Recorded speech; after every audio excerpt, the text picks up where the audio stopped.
नमस्कार बच्चों, एक बार फिर से हम अगला अध्याय लेके आए हैं 9 क्लास में। आज के अध्याय का नाम है जलवायु। तो क्या नाम है आपके अध्याय का? इस अध्याय का नाम है जलवायु। और आज हम जानेंगे कि मौसम क्या है, जलवायु क्या होती है, तापमान क्या चीज़ें हैं, इन सभी के बारे में जानकारी प्राप्त करेंगे। लेकिन उससे पहले हम पीछे वाले लेसन के बारे में थोड़ी सी बात करें कि पीछे हमने सबसे पहले पढ़ा था। जो दूसरा लेसन था हमारा, उसके अंदर हमने पढ़ा कि भारत की जो स्थिति है वो कैसी है, यानी कि आकृति कैसी है, भौगोलिक स्वरूप कैसा है। उसके बाद हमने पढ़ा कि भारत के अंदर नदियाँ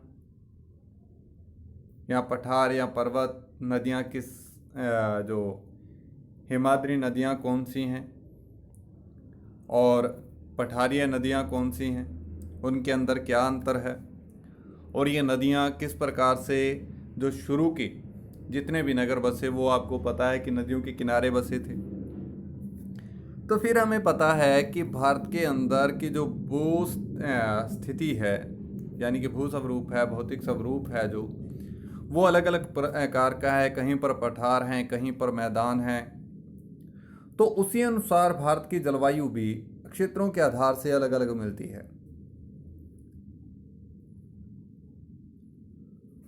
तो आज हम बात करते हैं जलवायु की। इसके बारे में जानने की कोशिश करेंगे कि जलवायु क्या है और इसको किस प्रकार से समझा जा सकता है कि जलवायु क्या है और मौसम क्या है। मौसम और जलवायु दोनों में अंतर है, तो इसे हम जानने की कोशिश करेंगे। मुझे उम्मीद है कि पीछे वाला अध्याय आपने अच्छे तरीके से रीड किया होगा और साथ में उसको समझने की कोशिश की होगी। चलो शुरू करते हैं हम आज की वीडियो। पिछले 2 अध्यायों में आप हमारे देश की स्थलाकृति एवं अपवाह के बारे में पढ़ चुके हैं। क्या पढ़ा हमने? एक तो स्थलाकृति पढ़ी, दूसरा अपवाह क्षेत्र क्या है और किस प्रकार से ये बनता है, उसके बारे में पढ़ा हमने। किसी भी क्षेत्र के प्राकृतिक पर्यावरण को समझने के लिए आवश्यक 3 मूल तत्वों में से 2 तत्व ये हैं। इस अध्याय में आप तीसरे तत्व अर्थात हमारे देश की वायुमंडलीय अवस्था के बारे में पढ़ेंगे। तो यहाँ हम क्या पढ़ने वाले हैं? वायुमंडलीय अवस्था के बारे में। तो किसके बारे में पढ़ेंगे? वायुमंडलीय अवस्था के बारे में। 2 अवस्थाओं के बारे में हम पहले पढ़ चुके हैं। तो वो 2 अवस्थाएं कौन सी थी? कौन सी अवस्थाएं थी? स्थलाकृति और अपवाह। 2 अवस्थाएं कौन सी थी? स्थलाकृति और अपवाह। और आज हम पढ़ेंगे वायुमंडलीय अवस्था के बारे में, यानी कि जलवायु के बारे में। हम दिसंबर में ऊनी वस्त्र क्यों पहनते हैं, अथवा मई का महीना यानी कि जो अब महीना चल रहा है गर्म एवं असुविधाजनक क्यों होता है, या जून एवं जुलाई में वर्षा क्यों होती है? इन सभी प्रश्नों के उत्तर आप भारत की जलवायु का अध्ययन करके जान सकते हैं। तो यानी कि अगर हम जानना चाहते हैं कि जून और जुलाई के महीने में ही बरसात क्यों होती है अधिक, फिर हम जानेंगे कि हम दिसंबर के महीने में ही क्यों ऊनी वस्त्र पहनते हैं। तो ऐसी स्थिति को जानने के लिए ज़रूरी है कि हम क्या करें, किसी देश की या किसी क्षेत्र की जलवायु का अध्ययन करना जरूरी है। तो उसका वायुमंडलीय क्षेत्र कैसा है उसके बारे में जानकारी प्राप्त करनी जरूरी है। एक विशाल क्षेत्र में लंबे समावधि यानी कि लंबे समय में, यानी कि लगभग कितना होना चाहिए? 30 वर्ष से अधिक समय में मौसम की अवस्थाओं तथा विविधताओं का कुल योग ही जलवायु है। तो यहाँ पर आपका क्वेश्चन जो है पहला क्लियर होता है कि जलवायु है क्या। तो क्या है कि एक विशाल क्षेत्र में लंबे समय से मौसम की अवस्थाएं तथा विविधताओं का जो टोटल जोड़ है, यानी कि एक वर्ष में अधिक वर्षा हो जाती है, दूसरे वर्ष में कम हो जाती है, तीसरे वर्ष में थोड़ी और कम होती है। तो इन सभी का टोटल लगाकर यानी कि उसका पूरा कैलकुलेशन करने के बाद ही हम उस क्षेत्र की जलवायु तक पहुंचते हैं कि यानी कि जब तक क्या हम नहीं समझ पाते कि समय अवधि उसकी कितनी रही है। तो हम जैसे ही उसकी समय अवधि निकाल लेते हैं कि लगभग कितना समय होना चाहिए, 30 वर्षों के आसपास, यानी कि एक लंबी समय अवधि के समय के अंदर जो मौसम की अवस्थाएं हैं, जो मौसम की अवस्थाएं हैं उसके अंदर जो विविधताएं आती रहती हैं, उनके योग को ही क्या कहते हैं, जलवायु कहते हैं। मौसम एक विशेष समय में एक क्षेत्र की जलवायु की अवस्था को बताता है। मौसम तथा जलवायु के तत्व जैसे तापमान, वायुमंडलीय दाब, पवन, आर्द्रता तथा वर्षण एक ही होते हैं, लेकिन फिर भी क्या कहता है कि अगर मौसम की हम बात करें तो वो क्या है कि एक समय के अंदर, ये तो लंबे समय के अंदर था, लेकिन अब बात किसकी करता है, एक ही समय की, यानी कि एक ही समय के अंदर जो मौसम के अंदर क्या है, जलवायु वायुमंडलीय अवस्था है, तो उसको हम क्या बोल देते हैं, मौसम बोल देते हैं। तो लेकिन एक यहाँ पर ध्यान रखने वाली बात है कि मौसम और जलवायु के जो तत्व हैं वो एक ही हैं। तो क्या है उसमें, तापमान, अगर आपके पास क्वेश्चन आता है कि मौसम या जलवायु के तत्व कौन से हैं, तो आप बता सकते हैं कि कौन कौन से हैं। तापमान है, वायुमंडलीय दाब, पवन, आर्द्रता तथा वर्षण यानी कि वर्षा जो होती है, ये सभी तत्व क्या हैं, उसके मुख्य तत्व हैं किसके, मौसम और जलवायु के।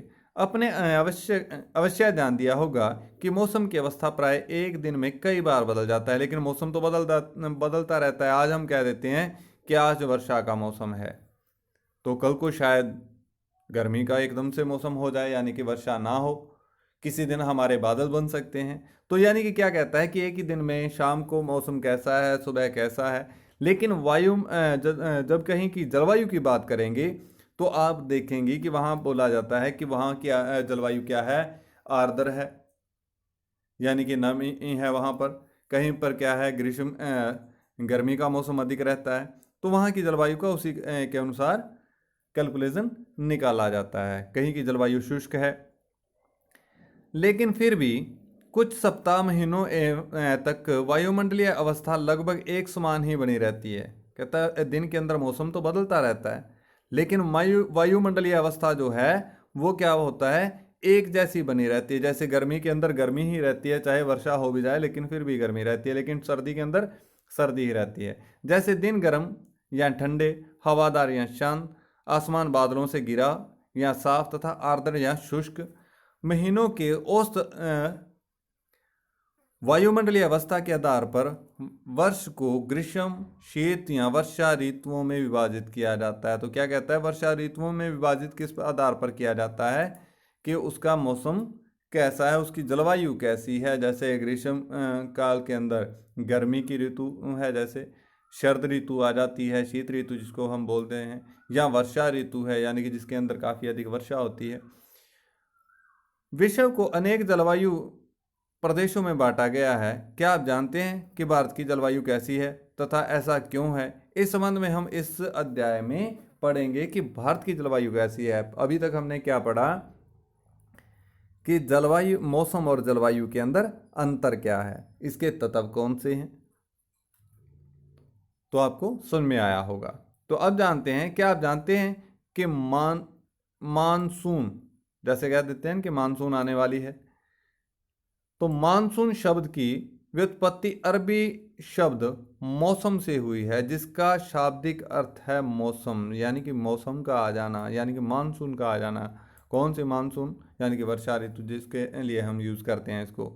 मानसून का अर्थ एक वर्ष के दौरान वायु की दिशा में ऋतु के अनुसार परिवर्तन है। तो क्या है, मानसून का अर्थ क्या है कि एक वर्ष के दौरान वायु की दिशा में के अनुसार मौसम में या ऋतु में परिवर्तन आ जाना है, तो वो क्या कहलाता है, मानसून कहलाता है। भारत की जलवायु को मानसूनी जलवायु कहा जाता है। क्या कहा जाता है, भारत की जलवायु मानसूनी जलवायु। कैसी है, मानसूनी जलवायु। अगर आपके पास क्वेश्चन आए कि भारत की जलवायु कैसी है, तो मानसूनी जलवायु है। एशिया में इस प्रकार की जलवायु मुख्यतः दक्षिण तथा दक्षिण पूर्व में पाई जाती है। सामान्य प्रतिरूप में लगभग एक रूपता होते हुए भी देश की जलवायु अवस्था में स्पष्ट प्रादेशिक भिन्नताएं हैं। आइए हम दो महत्वपूर्ण तत्व तापमान एवं वर्षण को लेकर देखें कि एक स्थल से दूसरे स्थल पर तथा एक मौसम से दूसरे मौसम में इनमें किस प्रकार की भिन्नता आती है। तो क्या कहता है कि अगर हम देखें कि भारत की जलवायु के बारे में पढ़ते हुए, तो जब हम देखते हैं कि एक स्थान से दूसरे स्थान के अंदर क्या परिवर्तन आया, या एक मौसम का दूसरे स्थान के ऊपर मौसम में कितना परिवर्तन है, वर्षा कितनी एक जगह पर हुई और दूसरी जगह पर कितनी होती है। जैसे राजस्थान और उत्तरी भारत के अंदर ही अगर लगाया जाए, राजस्थान के को देखा जाए, या फिर हम ऊपर जम्मू कश्मीर की ओर चले जाएं, तो वहाँ वर्षा काफ़ी अधिक होती है, जबकि मरुस्थलीय इलाके में यानी कि रेगिस्तान के अंदर वर्षा बहुत ही कम होती है। तो चलो जानते हैं इन राज्यों के बारे में। गर्मी में राजस्थान के मरुस्थल में कुछ स्थानों का तापमान लगभग 50 डिग्री से तक पहुंच जाता है। तो राजस्थान के अंदर क्या होता है, मरुस्थल का तापमान कितना बढ़ जाता है, 50 डिग्री सेल्सियस हो जाता है। जबकि जम्मू कश्मीर के पहलगाम से में तापमान लगभग 20 डिग्री रहता है। तो किस समय के अंदर, ग्रीष्म ऋतु के अंदर। सर्दी की रात में जम्मू कश्मीर के में द्रास का तापमान -45 चला जाता है। तो सर्दी की ऋतु है तो वहाँ तापमान कितना गया, -45 डिग्री। कहाँ पे, जम्मू कश्मीर के द्रास में। कहाँ गया बच्चों, जम्मू कश्मीर के द्रास के अंदर तापमान कितना हुआ, -45। जबकि तिरुवनंतपुरम यानी केरला के अंदर अगर हम देखते हैं तो यह तापमान कितना रहता है, 22 डिग्री सेल्सियस। तो ध्यान रखने वाली बातें हैं यहाँ पर कि एक स्थान से दूसरे, यहीं से हमें पता चलता है कि भारत की भौगोलिक स्थिति के अंदर कितना अंतर है। तो क्या कहता है कि कुछ क्षेत्रों में रात एवं दिन के तापमान में बहुत अधिक अंतर होता है। कहाँ पर, खासकर थार मरुस्थल के में दिन का तापमान 50 डिग्री होता है, जबकि रात का तापमान वहीं पर क्या हो जाता है, 15 डिग्री सेल्सियस तक पहुंच जाता है। इसका भी कारण है। इसका कारण क्या है कि दिन के अंदर जो रेत है वो काफ़ी अधिक गर्म हो जाती है और रात के समय में वो एकदम से ठंडी हो जाती है। यही कारण है कि वहाँ के तापमान, दिन और रात के तापमान में अंतर होता है। दूसरी ओर केरल या अंडमान निकोबार में दिन तथा रात का तापमान लगभग बराबर रहता है। तो केरल और अंडमान निकोबार में क्या होता है बच्चों, दिन और रात का तापमान लगभग बराबर रहता है। अब वर्षण की ओर ध्यान दें। वर्षण के रूप तथा प्रकार में ही नहीं बल्कि इसकी मात्रा एवं ऋतु के अनुसार वितरण में भी भिन्नता पाई जाती है। तो क्या कहता है कि अगर हमने ऊपर तो देखा कि तापमान के अंदर किस प्रकार से गर्मियों के अंदर या सर्दियों के अंदर अंतर आता है, लेकिन फिर क्या कहता है कि जैसे वर्षा होती है तो वर्षा के अंदर भी काफ़ी विभिन्नता पाई जाती है कि किसके कारण, वहाँ की भौगोलिक स्थितियों के कारण। अब वर्षण की ओर ध्यान दें। वर्षण के रूप तथा प्रकार में ही नहीं बल्कि इसकी मात्रा यानी कि कितनी वर्षा हुई और कैसी ऋतु के अनुसार वितरण में भी, यानी कि किस मौसम के अंदर कहाँ पर वर्षा होगी, उसके अंदर भी भिन्नता पाई जाती है। हिमालय में वर्षण अधिकतर हिम के रूप में होता है। तो हिमालय के अंदर क्या होता है कि जो वर्षा होती है वो क्या होती है, हिम के रूप में, यानी कि बर्फबारी होती है वहाँ पर। आपको पता है ना कि बोला जाता है कि हिमाचल प्रदेश के अंदर बर्फबारी होने के कारण जो उत्तरी भारत का तापमान है वो कम हो गया है, तथा देश के शेष भाग में यह वर्षा के रूप में होता है। वार्षिक वर्षण में भिन्नता मेघालय में 400 डिग्री सेल्सियस कितनी होती है, मेघालय में 400 डिग्री सेल्सियस से लेकर लद्दाख एवं पश्चिमी राजस्थान में 10 डिग्री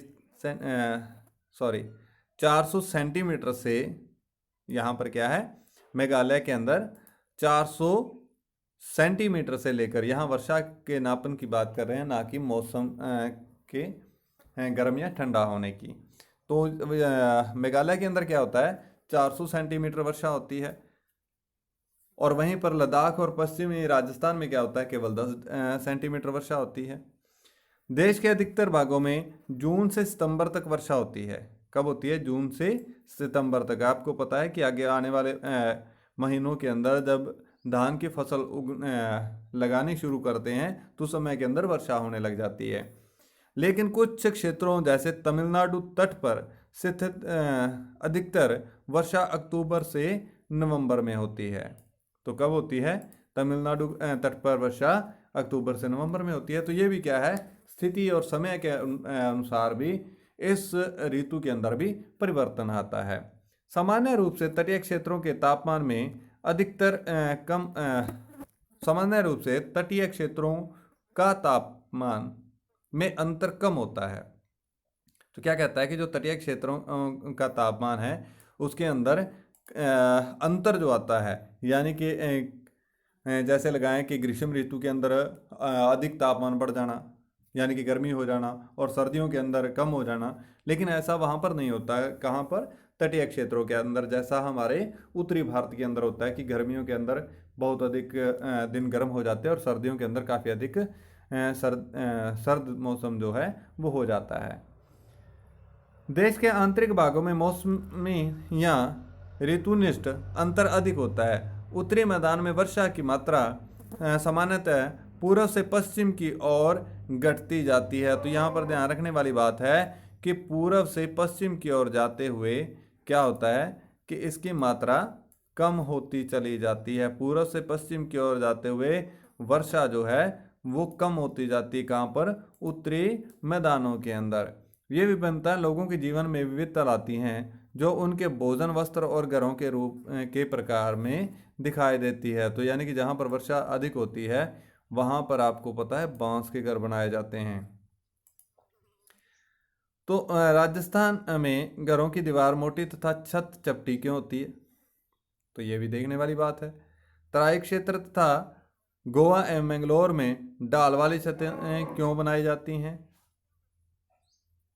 असम में प्राय कुछ घर बांस के खंभों पर क्यों बने होते हैं? तो इन सभी का कारण क्या है? हमारे वहाँ के होने वाले मौसम के अनुसार जो वर्षा होती है या जो गर्मी होती है, तो उनके आधार पर ही, जलवायु के कारण ही ऐसा किया जाता है। यानी कि जिस क्षेत्र की जैसी जलवायु है उसी के अनुसार वहाँ पर दीवारें या उसकी छतें बनाई जाती हैं या बांस के खंभों के ऊपर घर बनाए जाते हैं।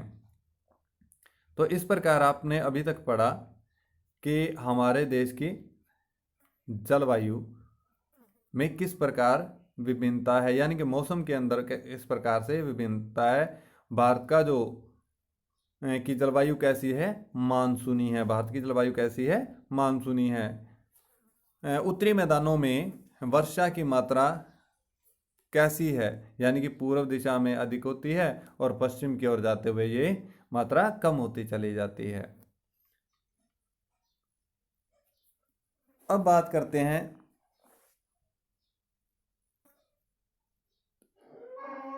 जलवायु नियंत्रण। मेरे ख्याल में वीडियो बड़ी हो जाएगी, बाकी आपको कल को करवाएंगे। आपके जितने ऊपर क्वेश्चन बने आप उनको करें, बाकी का लेसन आपको कल को करवाया जाए।